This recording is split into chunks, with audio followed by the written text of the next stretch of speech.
उसमें माखन जब दिखा था तो विलख करके रो पड़े थे कन्हैया। माँ ने आकर के पूछा भी, लेकिन ठाकुर जी कुछ बोलते ही नहीं। जितना उनसे पूछा जाता है वो ज्यादा ही रोते जाते।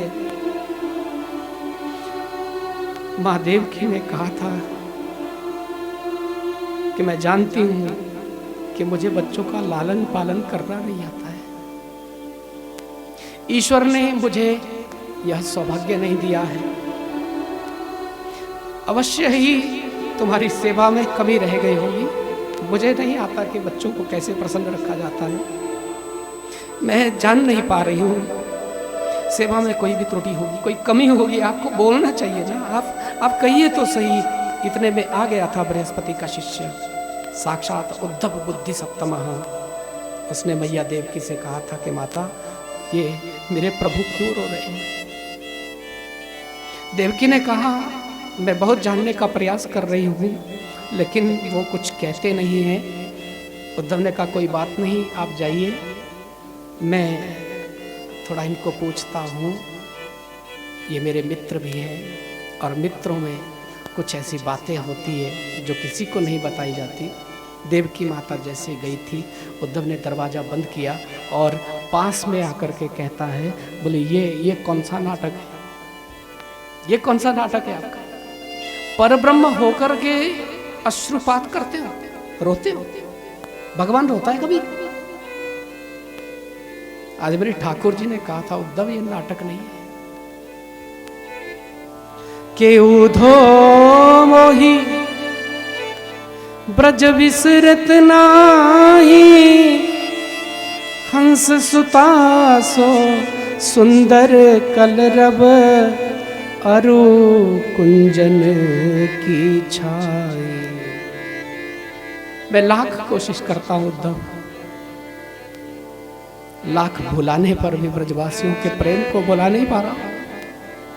रह रह करके याद आती है मुझे अपने सखाओं की, जो सुबह होते तैयार खड़े मिलते थे। हम गैया चारण करने के लिए जाते थे।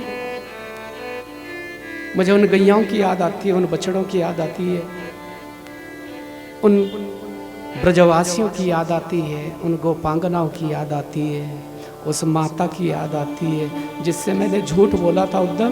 मैंने कहा था परसों वापस आएंगे, वर्षों व्यतीत हो गए, हम नहीं गए। उद्धव, तुम ज्ञानी हो, तुम जाना मेरा संदेश लेकर के और मेरी मैया बाबा का कुशल क्षेम पूछना, मेरा कुशल समाचार देना उनको, मेरे सखाओं से मिलना, गोपियों को थोड़ा ज्ञान सिखाना। तुम वो समझ जाएंगी, सीख जाएंगी। कहा घनश्याम ने ओधो से वृंदावन जरा जाना, वहां की गोपियों को ज्ञान का कुछ तत्व समझाना। विरह की वेदना में वे सदा बेचैन रहती हैं, विरह की वेदना में वे सदा बेचैन रहती है। तड़प कर आह भरती है और रो रो के कहती है। मैं उनकी आवाज सुन रहा हूं उद्धव, वो रो रही है और मुझे बुलाती है। वो हर समय हर घड़ी उनके मुख से एक आवाज निकलती है, घनश्याम तुम न आए, जीवन ये बीता जाए। घनश्याम तुम न आए, जीवन ये बीता जाए। घनश्याम तुम न आए, जीवन ये बीता जाए।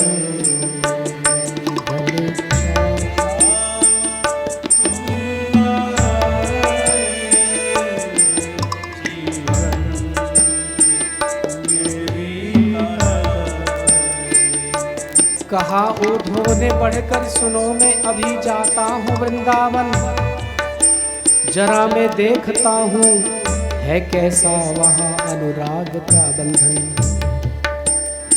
है कैसी गोपियाँ जो ज्ञान बल को कम बताती हैं, निरर्थक लोक लीला में वृथा ये गान गाती हैं।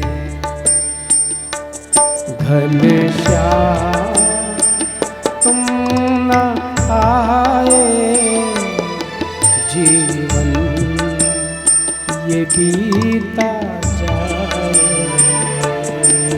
घनश्याम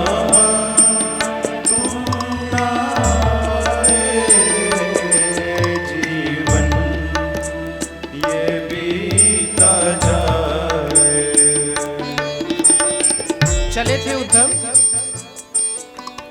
ठाकुर जी ने कहा था, बोले उद्धव तुम मेरा रथ लेकर के जाना और मेरी ही काली कमरिया ओढ़ करके जाना, क्योंकि ब्रजवासी उसी से संबंध रखते हैं जो वस्तु मुझसे संबंधित है। चले हैं ज्ञानी उद्धव। कन्हैया से कहा हमारे पास ज्यादा समय नहीं होता, 2-2.5 घंटे उपदेश देंगे, वापस आ जाएंगे। हमारी योग की पाठशालाएं चलती हैं, हम ज्ञानी हैं, ऐसे फालतू का समय नहीं रहता है हमारे पास। ठाकुर जी ने मुस्कुरा करके कहा, बोले जाइए तो सही, आप एक बार चल पड़ेगा आपको पता अपने ज्ञान का। उद्धव जा रहे हैं और चले मथुरा से कुछ दूर तो वृंदावन नजर आया, वहीं से प्रेम ने अपना अनूठा रंग दिखलाया। पिटप झुक कर ये कहते थे इधर आओ इधर आओ, पपीहा कह रहा था पी कहाँ ये भी तो बतलाओ। उलझ कर वस्त्र में कांटे लगे ऊधो को समझाने, तुम्हारा ज्ञान का पर्दा फाड़ देंगे वो प्रेम दीवाने। नदी यमुना की धारा भी शब्द हरिहर का सुनाती थी, और भ्रमर गुंजार से भी यही आवाज आती थी। घनश्याम तुम न आए, जीवन ये बीता जाए। घनश्याम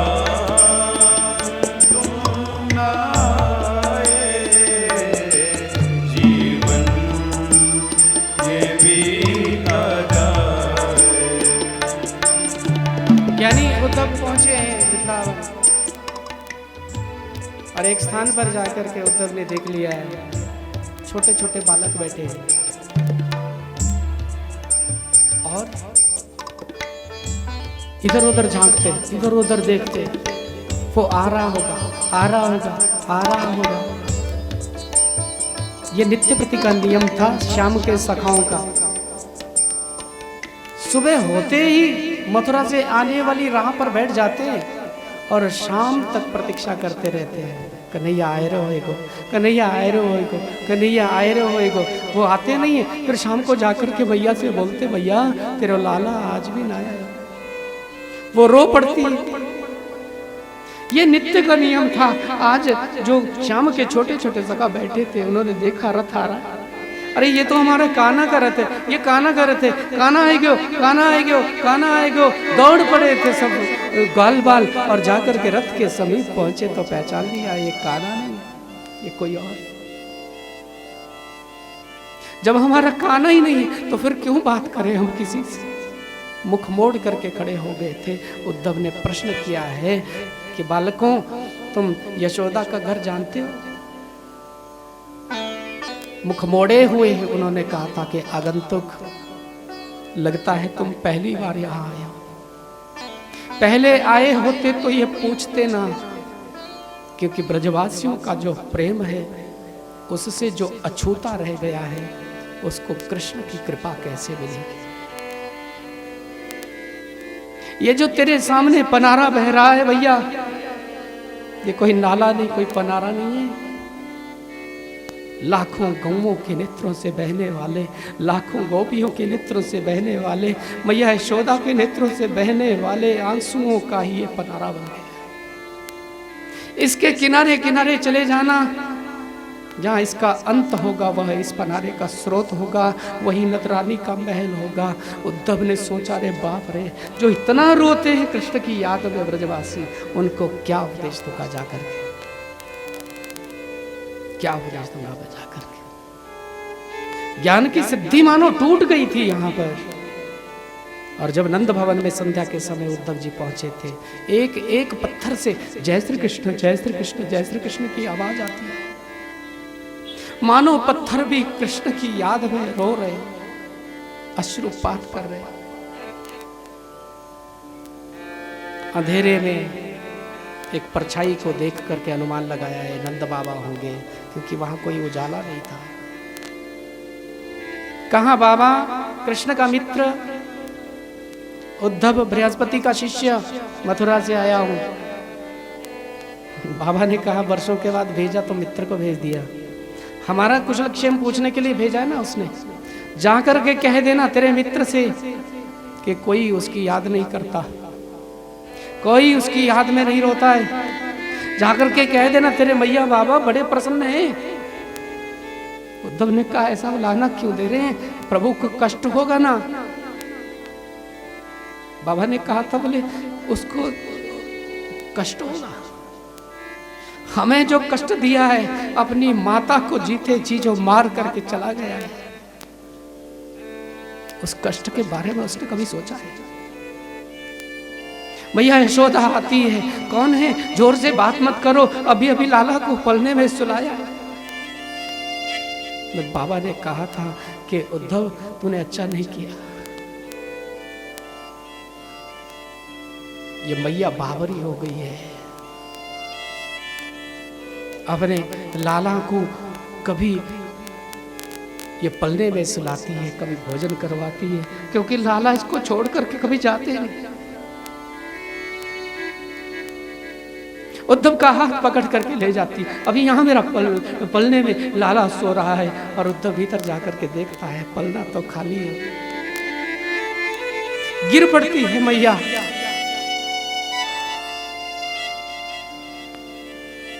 नंद बाबा कहते हैं कि तूने अच्छा नहीं किया, यहां तुझे आना ही नहीं चाहिए था। किसी तरह से वो रात्रि व्यतीत की थी, कई युगों के समान लगी थी ज्ञानी उद्धव को वो रात्रि। सुबह प्रातः काल ही ब्रह्म मुहूर्त में जग करके वह गोपियों की मंडली में पहुंचे, और यहाँ पर सुंदर भ्रमर गान के माध्यम से सुखदेव जी ने वर्णन किया है कि जब उद्धव पेड़ की ओट में खड़े हो गए थे तो एक भंवरा आया था, गोपियों के पास मंडराने लगा। हजारों जो गोपियां बैठी हुई हैं, उनके बीच में राधा रानी बैठी है, अपने अपने सपने का वर्णन गोपी करती है। आज पनघट पे मिले थे, आज तो मेरी मटकी को फोड़ दिया था। श्री राधा से एक गोपी ने पूछा है कि महारानी जी आपको कोई सपना आया हो तो आप बताइए। श्री जी ने कहा था, धन्य है वह गोपी जो सपने में प्राणवल्लभ को देख लेती है। मेरी तो परिस्थिति ऐसी बन गई सखी कि जिस दिन से प्राणवल्लभ हमें छोड़ करके चले गए हैं तो नींद नहीं आती है। मेरी वैरिणी निद्रा भी उनके साथ में चली गई। जब नींद आती नहीं है आंखों में तो सपना कैसे देखूं, जब सपना आता ही नहीं है तो सुनाऊं। उद्धव ने सोचा कि जो गोपी इतनी वर्षों से कृष्ण के लिए सोई नहीं, उसको क्या उपदेश दूंगा। भ्रमर आया था तो उसको उलाहना दिया भ्रमर गीत के माध्यम से।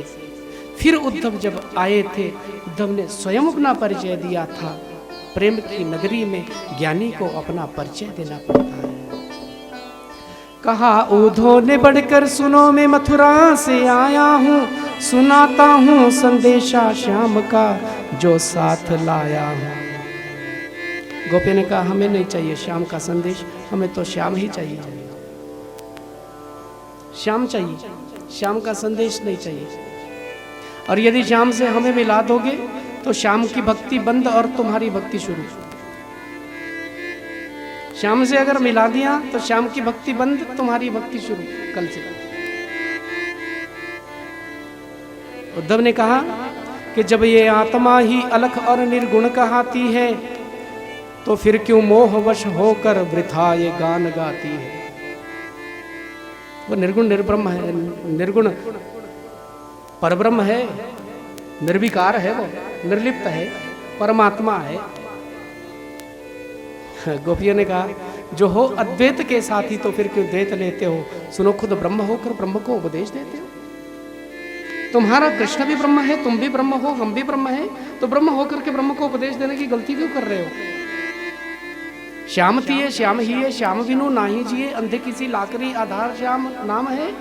श्याम मति श्याम गति श्याम ही हमारो पति, ऊदो हमें आठों याम श्याम ही सो काम है। ऊदो तुम भय बौरे पाती लेके आए दौरे, योग कहाँ राखे यहाँ रोम रोम श्याम है। कहाँ रखे तेरे योग को, रोम रोम में वो समाया हुआ है। ऊधो मनना भय 10-20 एक हत्यो सो गयो श्याम संग को, अब राधे ईश। एक ही मन होता है व्यक्ति के पास, वो चला गया श्याम सुंदर के साथ। 10-20 मन नहीं होते। कौन से मन में तुम्हारे ज्ञान को रखेंगे हम।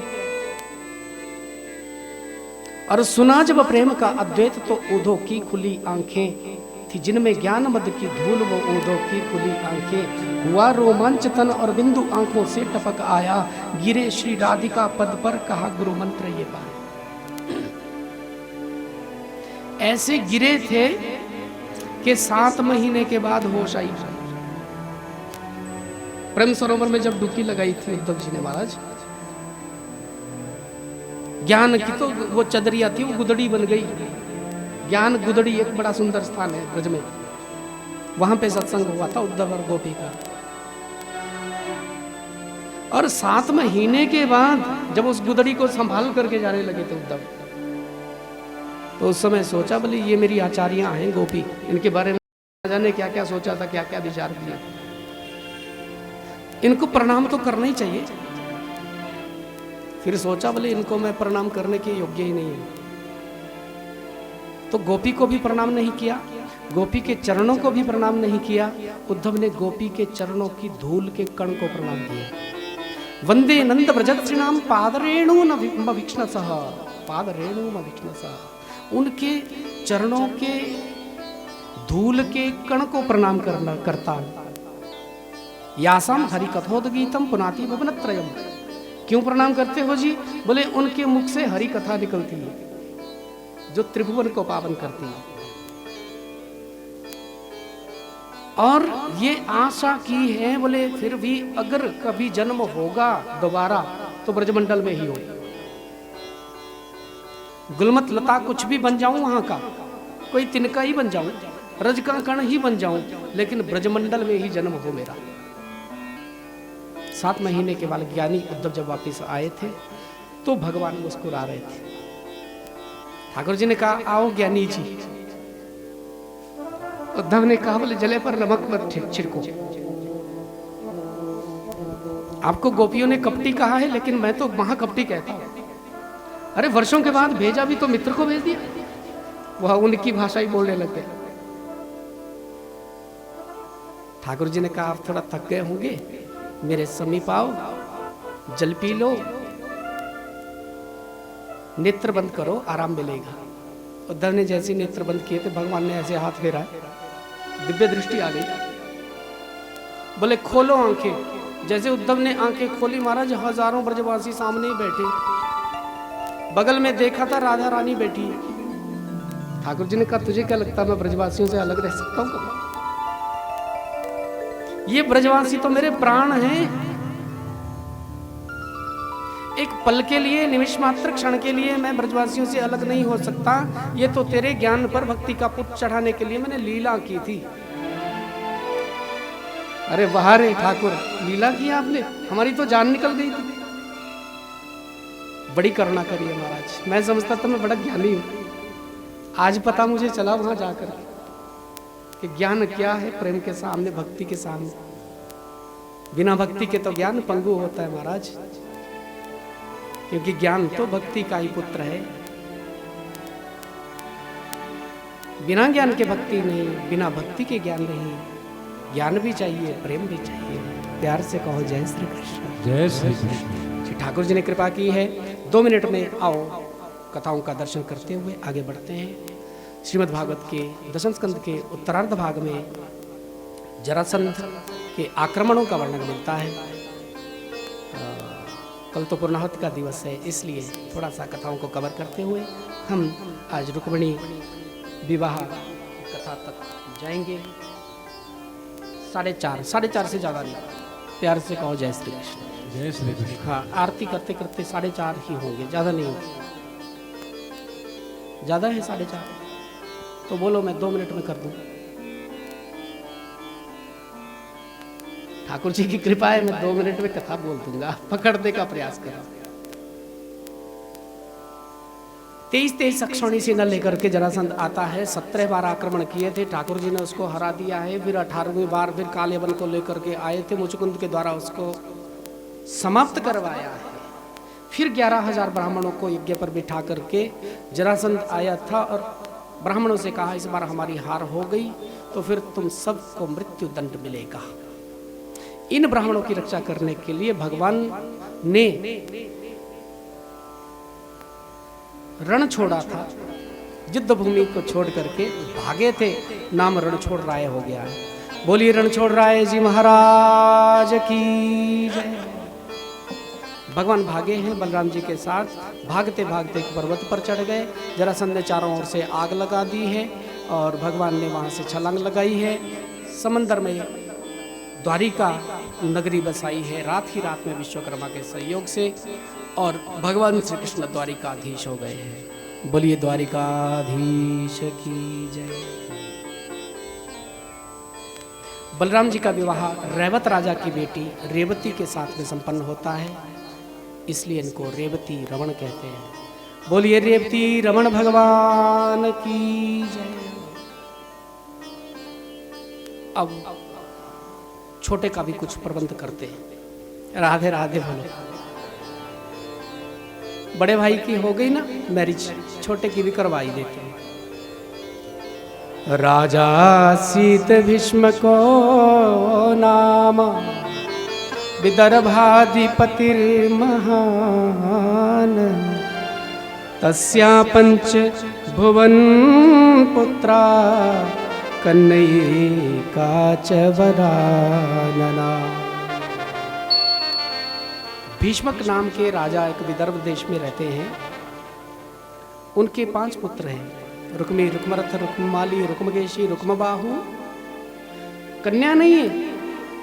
एक दिन सरोवर में स्नान कर रहे थे। स्नान करते करते करते भगवान से ये विनय करने लगे, बोले हमारे यहाँ एक कन्या भी होती तो बहुत अच्छा होता।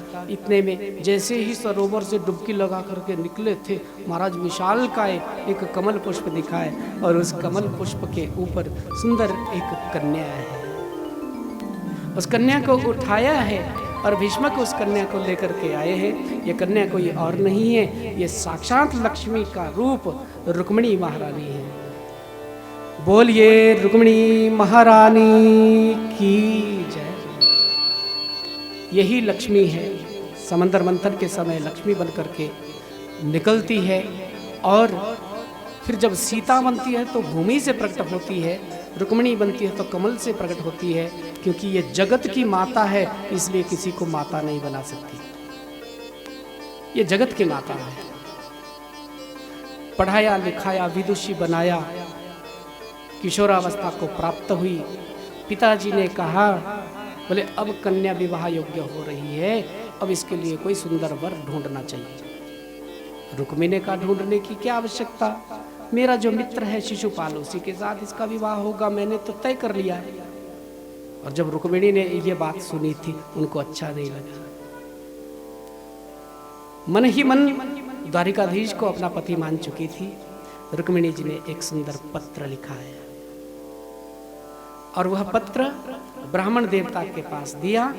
ब्राह्मण देवता से कहा कि ये जो पत्र है खास द्वारिकाधीश के लिए है, बिल्कुल द्वारिकाधीश को मिलना चाहिए, किसी दूसरे के सामने पढ़ना भी मत, प्यार से कहो जय श्री कृष्ण।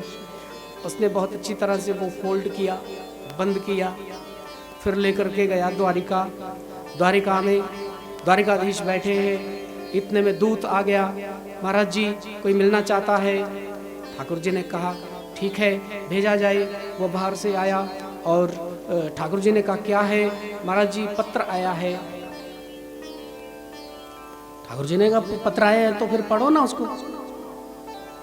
वो कहने लगा थोड़ा हम नहीं पढ़ सकते। ठाकुर जी ने कहा पढ़ नहीं सकते मतलब? कहाँ से आए आप? कुंडिनपुर से आए। कुंडिनपुर से? वहां तो पढ़े लिखे लोग होते, तुम पढ़े लिखे नहीं हो, तुम्हें पढ़ना नहीं आता? बोले महाराज जी मैं पीएचडी हूँ। पीएचडी? पढ़ना नहीं आता? फिर नहीं पढ़ नहीं सकता ना, थोड़ा ये व्यक्तिगत है। ओहो जान गया। फिर ठाकुर जी ने एकांत कहा, फिर सब चले गए और ठाकुर जी ने कहा अब पढ़ो। उसने कहा आप ही पढ़ लीजिए ना, आपके लिए ही आया है। ठाकुर जी ने हाथ में लिया और जैसे उस पत्र को खोला महाराज जो देखने लगे, देखते रह गए थे, देखते ही रह गए थे। मोतियों जैसे अक्षर लिखे हुए रुक्मिणी, 7 मंत्र लिखे उस पत्र में, 7 श्लोक हैं। विवाह में भी 7 ही फेरे होते हैं ना, इसलिए रुक्मिणी ने 7 मंत्र लिखे और सुंदर संबोधन कर रही है। हे त्रिभुवन सुंदर, श्रुत्वा गुणान् भुवन सुंदर शृण्वतां ते निर्विश्य कर्ण विभरै हरतोंगतापम् रूपम दृशां दृशिमताम् अखिलार्थ लाभम् त्वय्यच्युता विशाख चित्रमपत्र पद्मे। श्रुत्वा पहला शब्द आया। नवधा भक्ति में भी पहली भक्ति आती है श्रवण भक्ति, श्रवणम। यहाँ रुक्मिणी भी कह रही श्रुत्वा, हे त्रिभुवन सुंदर, मैंने आपको देखा नहीं, केवल सुना है, आपके बारे में सुना है। ठाकुर जी ने कहा सुनना ही तो चाहिए ना, पहले सुनने से ही तो कल्याण होगा, सुनने से ही तो प्रेम होगा, और जब प्रेम होगा तभी तो स्मरण होगा। रुक्मिणी कहती है मेरा भाई शिशुपाल जबरदस्ती मेरा विवाह, शिशुपाल मेरा भाई जो रुक्मी है वह शिशुपाल के साथ जबरदस्ती मेरा विवाह करवाना चाहता है। क्षम्यताम, प्यार से बोलो जय श्री कृष्ण। लेकिन जो वस्तु सिंह को मिलनी चाहिए उसको कोई श्रीगाल उठा करके ले जाए तो यह उचित नहीं है। मैंने मन ही मन आपको पति मान लिया है, अर्थात आपकी हो गई हूं, किसी दूसरे की नहीं हो सकती। यदि दूसरे के साथ विवाह करना पड़े तो उससे पहले मैं अपने शरीर को त्याग दूंगी, इसलिए आपको आना चाहिए। स्वयंवर होगा यहाँ पे, और स्वयंवर से पहले ही आपको आना है। आप समझ रहे होंगे कि बड़ी कड़ी व्यवस्था होगी, वहाँ पे सुरक्षा व्यवस्था होगी, हम मिलेंगे कैसे? तो गौरी पूजन के लिए हम लोग जाते हैं, हमारे यहाँ ये परंपरा है, विवाह से पूर्व कन्याएं गौरी पूजन के लिए जाती है। मैं वहाँ पे आऊँगी और आप आना, फिर मेरा हाथ पकड़ करके आप ले जाना। अंत में लिखा था यदि आप नहीं आए तो जीते जी किसी दूसरे की नहीं हो सकती, मैं अपने शरीर को त्याग दूंगी। फिर अपने आप प्रश्न लिखती है, अपने आप उत्तर भी लिखती है। आप सोच रहे होंगे कोई बात नहीं, शरीर को त्याग दे, मुझे क्या है, मैंने तो देखा भी नहीं है कौन है। लेकिन इस तरह से आसानी से पीछा छोड़ने वाली नहीं हूँ। इस बार अगर आप नहीं आए मैं शरीर का त्याग कर दूंगी और फिर दोबारा जन्म लूंगी, फिर जन्म लेकर के आपको चाहूंगी। आप नहीं मिलेंगे फिर मैं मर जाऊंगी, फिर दोबारा जन्म लूंगी, फिर आपको ही प्रेम करूंगी, फिर आप नहीं मिलोगे, फिर मैं मर जाऊंगी। इस तरह से मैं जन्म लेती रहूंगी, मरती रहूंगी। ब्राह्मण देवता ने कहा बोले आपने पत्र पढ़ा? द्वारिकाधीश ने कहा हाँ पढ़ तो लिया। फिर आ रहे हैं आप स्वयंवर में? ठाकुर जी ने कहा स्वयंवर में नहीं, पहले ही जाना होगा। अभी बोले ठीक है तो फिर चलिए ना, रथ तैयार है। और उसी ब्राह्मण देवता के रथ पर आरूढ़ होकर के ठाकुर जी चलने लगे। इतने में बलराम जी आ गए, सात्विकी आ गया, और मंत्री और दूसरे सैनिक सब पूछने लगे ठाकुर जी कहाँ जा रहे हैं, कहाँ जा रहे हैं आज। बलराम जी ने कहा आप इतनी जल्दी में क्यों हैं, आपका कोई प्रोग्राम तो फिक्स नहीं है, निश्चित नहीं है कार्यक्रम, द्वारिकाधीश हैं आप, ये मामूली व्यक्ति थोड़ी हैं। तो लज्जावश होकर के बता नहीं पाए थे। ब्राह्मण देवता ने कहा ये कुंडलपुर जा रहे हैं मेरे साथ। बलराम जी ने जान लिया कि कुंडलपुर में तो स्वयंवर हो रहा है, तो जाना ही चाहिए। सात्विकी को इशारे से कहा था, बोले वहां पे जरूर युद्ध होगा, अवश्य। तो इसलिए तुम वहां से जल्दी से समाचार देना, हम यहाँ पे सेना सजा करके रखेंगे, बिल्कुल तैयार रखें। ठाकुर जी गए हैं और वहाँ से रुक्मिणी जी आ रही हैं, गौरी पूजन के लिए वो जाती हैं। 1000 सखियों से घिरी हुई रुक्मिणी सुंदर श्रृंगारित होकर के आ रही हैं, और बाहर से 10,000 सैनिक चल रहे हैं, यहाँ से ठाकुर जी चल रहे हैं, और गौरी की मूर्ति के सामने जा कर के माता रुक्मिणी सुंदर विनय कर रही है ठाकुर जी को प्राप्त करने के लिए। आइए 2-4 पंक्तियों में हम इस विनय को करते हैं पूर्ण, और फिर आगे बढ़ते हैं। जय जय जननी श्री गणेश की, जय जय जननी श्री गणेश की, प्रतिभा परमेश्वर परेश की, प्रतिभा परमेश्वर परेश की। जय जय जननी श्री गणेश की, जय जय जननी श्री गणेश की, प्रतिभा परमेश्वर परेश की, प्रतिभा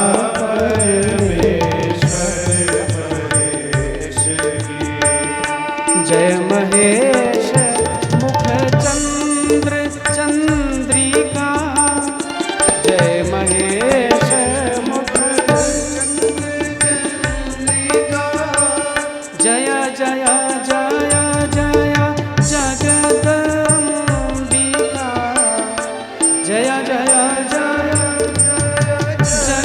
जगदम्बिका, वरदे मां वरदान दायनी, वरदे मां वरदान दायनी, बनो दारिका द्वारिकेश की, बनो दारिका द्वारिकेश की।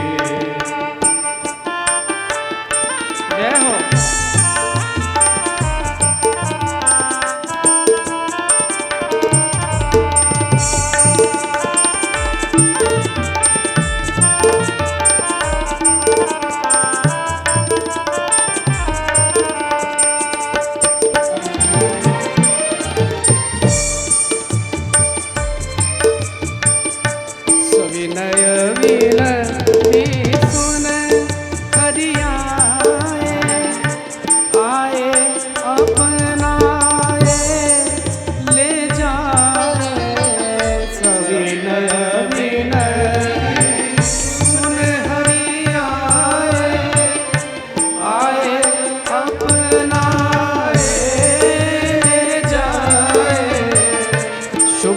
सुखद बेलाए मां, शुभद सुखद बेलाए मां, सर्व सुमंगल गृह प्रवेश की, सर्व सुमंगल गृह प्रवेश की। जय जय जय श्री गणेश की, जय जय श्री गणेश की, प्रतिभा परमेश्वर परेश की, प्रतिभा परमेश्वर प्रतिभा परमेश्वर परेश की प्रतिभा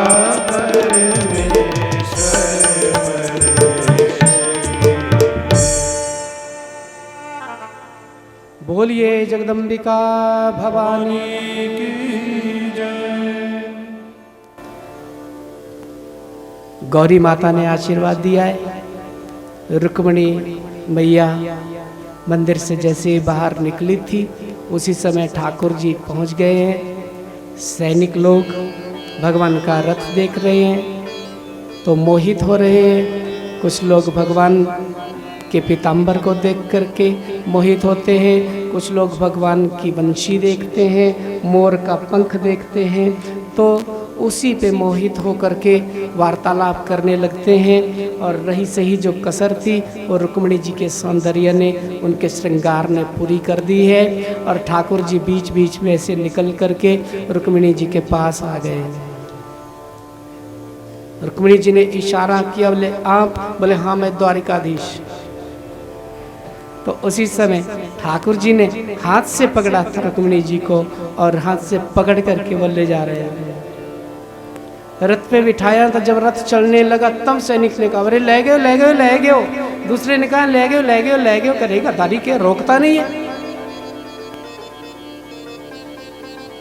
नौकरी पक्की हो जाएगी। बोले पक्की नहीं होगी, टर्मिनेट ही हो जाएगी। जय श्री कृष्ण बोलो। जय श्री कृष्ण। तो भागे थे पीछे से, लेकिन भगवान के रथ के पीछे क्या भागना। अब दो सैनिक भागे भागे फिर जाकर के स्वयंवर में पहुंचे। वहां पर जाकर के कहते हैं बोले स्वयंवर करने की कोई जरूरत नहीं है, वो चली गई है। जब पता चला था रुक्मिणी को, बड़ी भारी सेना लेकर के जरासंध, शिशुपाल इत्यादि को राजा जो वहां पे आए हुए थे वो सब अपनी सेना लेकर के पीछा करते हैं। भगवान वायु वेग से रथ को भगाते हैं। और रुक्मिणी जब आक्रमण करने लगा था तो भगवान ने उस पर प्रतिघात किया है और रुक्मिणी को रथ के पहिए के साथ बांधा है। कुछ दूर घसीटते हुए ले गए थे। रुक्मिणी ने कहा ये हमारे भाई हैं। ठाकुर जी ने कहा पहले नहीं बोल सकती थी भाई है। तो ठाकुर जी ने जब इस तरह से पूछा, रुक्मिणी ने कहा बोले आपने समय नहीं दिया, मौका नहीं दिया। दूसरी बात, पहली बार तो आपसे मिली हूँ तो इतनी बात कैसे कर सकती हूँ। तो ठाकुर जी ने कहा बोले इतना तो बोल ही सकती थी ना। अब बेचारे देखो कितने जख्मी हो गए, कितने घायल हो गए। और फिर माधवपुर नाम के स्थान पर पहुँचे थे और वहाँ पर इतने में द्वारिका की सेना आ गई। दोनों सेनाओं में युद्ध हुआ। द्वारिका की सेना तो विजयी हो गई थी। फिर सब राजाओं की सेना परास्त हुई है और कंप्रोमाइज़ हुआ है। बलराम जी ने कहा कोई बात नहीं, ठाकुरों के विवाह में ऐसा चलता है थोड़ा बहुत। अब दोनों जब लड़का लड़की राजी हैं तो फिर विवाह करवा ही देना चाहिए। पंडित जी ने कहा हाँ हाँ अब तो लगन की बेला यही है और विवाह यही होगा। फिर जाकर के उत्सव जो मनाना वो द्वारिका में मनाना। तो माधवपुर नाम के स्थान पर ही वेदिका लगी है और वहाँ सुंदर फिर स्वस्ति वाचन प्रारंभ किया था ब्राह्मणों ने। और जैसे ही वो विवाह का क्रम बना है तो फिर कहने लगे बोले अब दूल्हा को बुलाओ। तो दूल्हा जी तो थोड़ा तैयार नहीं थे, तो द्वारिका वासी जो थे वो तैयार कर रहे थे क्योंकि युद्ध में थोड़ा उनका श्रृंगार बिगड़ गया था। बोले अब कन्या को बुलाओ। जब कन्या की बारी आई तो कन्या का तो और भी श्रृंगार बिगड़ गया था। उन्होंने तो बहुत अच्छा श्रृंगार किया था, बहुत सारा समय लगाया था। ब्यूटी पार्लर जा कर के 7-8 घंटे लगे थे, तब जा कर के वो मेकअप करके आई थी तैयार होकर के। लेकिन यहाँ युद्ध में भागम भाग में सब श्रृंगार बिगड़ गया। तो रुक्मिणी जी ने कहा बोले थोड़ा सा समय दो ना हमें। तो पंडित जी ने कहा कितना समय चाहिए? बोले केवल 2 मिनट का। और 2 मिनट में हो जाएगा? बोले हाँ 2 मिनट तो बोलना पड़ता है। प्यार से बोलो राधे राधे राधे राधे। फिर चाहे कितना भी समय लग जाए। अब रुक्मिणी जी कह रही हैं आओ मेरी सखियों मुझे मेहंदी लगा दो। आओ मेरी सखियों मुझे मेहंदी लगा दो। मेहंदी लगा दो मुझे सुंदर सजा दो। मेहंदी लगा दो मुझे सुंदर सजा दो। मुझे श्याम सुंदर की दुल्हन बना दो। मुझे श्याम सुंदर की दुल्हन बना दो। आओ मेरी सखियों मुझे मेहंदी लगा दो, आओ मेरी सखियों मुझे मेहंदी लगा दो, मेहंदी लगा दो मुझे पायल पहना दो, मेहंदी लगा दो मुझे पायल पहना दो, मुझे श्याम सुंदर की दुल्हन बना दो, मुझे श्याम सुंदर की दुल्हन बना दो। सतगुरु ने मेरी बात चलाई, सतगुरु ने मेरी बात चलाई, गुरु जी ने मेरी किन्हीं रे सगाई, गुरु जी ने मेरी की सगाई, उनको उनको उनको बुला के हथेलिवा तो करा दो, उनको बुला के हथेलिवा तो करा दो, मुझे श्याम सुंदर की दुल्हन बना दो, मुझे श्याम सुंदर की दुल्हन बना दो, मुझे श्याम सुंदर की दुल्हन बना दो, मुझे श्याम सुंदर की दुल्हन बना दो। ताली सेवा करते हुए प्रेम से बोलिए रुक्मिणी महारानी की जय हो।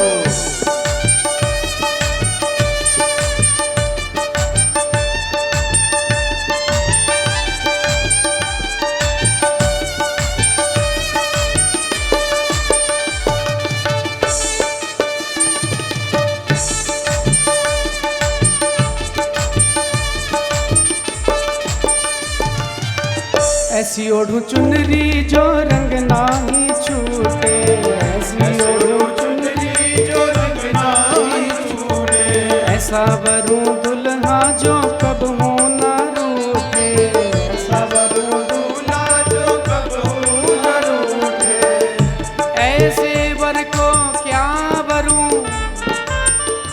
जो जन्मे और मर जाए, बरबरिए गोपाल को तासो चुड़लो अमर है जा, जय हो। ऐसा वरु दूल्हा जो कब हो ना रूठे, ऐसा वरु दूल्हा जो कबहू न रूठे, अटल सुहाग की बिंदिया लगा दो, अटल सुहाग की बिंदिया लगा दो, मुझे श्याम सुंदर की दुल्हन बना दो, मुझे श्याम सुंदर की दुल्हन बना दो, आओ मेरी सखियों मुझे मेहंदी लगा दो, आओ मेरी सखियों मुझे मेहंदी लगा दो, सखियों मुझे मेहंदी लगा दो, आओ मेरी सखियों मुझे मेहंदी लगा दो, मेहंदी लगा दो मुझे सुंदर सजा दो, मेहंदी लगा दो मुझे सुंदर सजा दो, मुझे श्याम सुंदर की दुल्हन बना दो, मुझे श्याम सुंदर की दुल्हन बना दो, मुझे श्याम सुंदर की दुल्हन बना दो, मुझे श्याम सुंदर की दुल्हन बना दो, मुझे श्याम सुंदर की दुल्हन बना दो, मुझे श्याम सुंदर की दुल्हन बना दो, मुझे श्याम सुंदर की दुल्हन बना दो, मुझे श्याम सुंदर की दुल्हन दुल्हन बना। बोलिए रुक्मिणी महारानी की जय। वो सज धज करके आई है और ठाकुर जी द्वारिकाधीश वेदिका में बैठे हैं, रुक्मिणी जी साथ में बैठी हैं, वहीं पे लगन लगी है। ओम समंजंतु विश्वदेवा समापो हृदयानिनो सम्मातर विश्वासंधाता समो दृष्टि दधात नो, ये लगन का मंत्र है। राधे राधे बोलो। रुक्मिणी जी ने ठाकुर जी के गले में वरमाला धारण करवाई है, ठाकुर जी ने भी रुक्मिणी के गले में वरमाला डाली है और जय जयकार हो गई है। रुक्मिणी रमण भगवान की जय हो। आप सबको रुक्मिणी मंगल की बहुत बहुत हार्दिक बधाई है। आज की कथा को हम विराम दे रहे, कल आशीर्वचन ही होंगे, कल तो पूर्णाहुति का दिवस भी है, तो कल की जो कथा होगी वह सुबह के सत्र में होगी। कल 10 बजे से कथा प्रारंभ हो जाएगी, 12 बजे तक, 10 से 12 कल कथा चलेगी। तो आप समय से आए और एक बार पुनः आपको रुक्मिणी मंगल की बहुत बहुत बधाई, हार्दिक हार्दिक शुभकामना है, बधाई है। हो ये तो रुक्मिणी रमणा गोपाला, ये तो रुक्मिणी रमणा गोपाला, गोविंदा गोपाला, मुरली मनोहर नंदलाला, गोविंदा गोपाला, मुरली मनोहर नंदलाला, गोविंदा गोपाला, मुरली मनोहर नंदलाला, गोविंदा गोपाला, मुरली मनोहर नंदलाला, मेरो रुक्मिणी रमणा गोपाला, रुक्मिणी रमणा गोपाला, श्री राधा जी को रमणा गोपाला,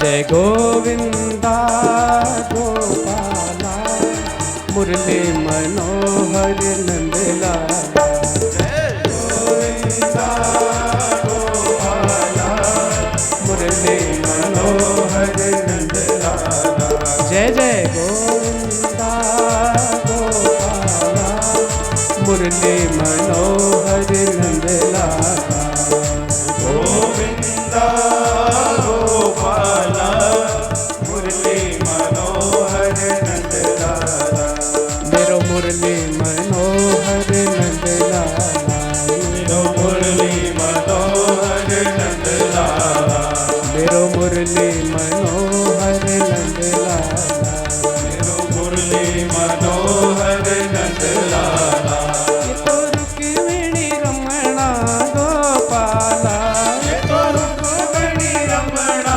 गोपाला, ओ मेरो रुक्मिणी रमणा गोपाला, मेरो रुक्मिणी रमणा गोपाला, जय जय गोविंदा गोपाला, मुरली मनोहर नंदलाला, गोविंदा गोपाला, मुरली मनोहर नंदलाला, जय गोविंदा गोपाला, मुरली मनोहर नंदलाला, मुरली मनोहर नंदलाला, मुरली मनोहर नंदलाला, मुरली मनोहर नंदलाला, मुरली मनोहर नंदलाला। रुक्मिणी रमण भगवान की जय हो, द्वारिका नाथ की जय हो। आप सभी अपने स्थान पर खड़े होकर के भगवान की पावन आरती गाएं। आज की कथा को विश्राम दिया जा रहा है।